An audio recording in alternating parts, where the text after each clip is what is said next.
Magandang umaga, narito na ang PTV Balita Ngayon.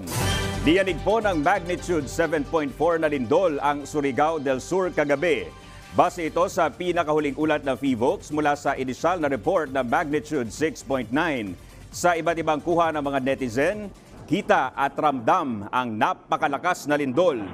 Ayon sa PHIVOLCS, bandang 10:37 kagabi nang tumama ang lindol 42 kilometers sa northeast ng bayan ng Hinatuan na may lalim na 8 kilometro.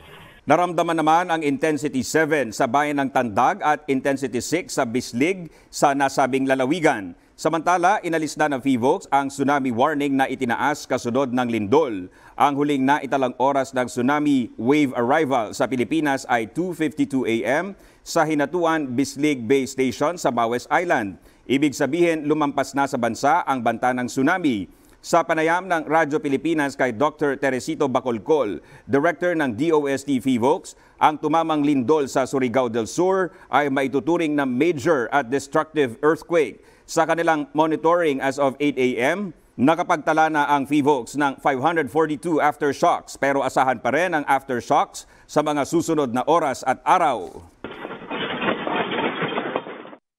7.4 is considered as a major earthquake. Right. And kung pagbabasihan natin yung reported intensity, which is intensity 7, Right. that is considered destructive. Ang nangyari po niyan, most people are frightened and run outdoors. Yun yung pwede nating ilarawan sa intensity 7. Right. Nahirapan yung mga taong tumayo. And because of the strong shaking.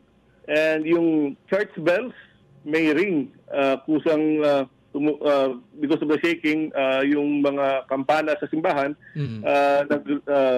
may ring.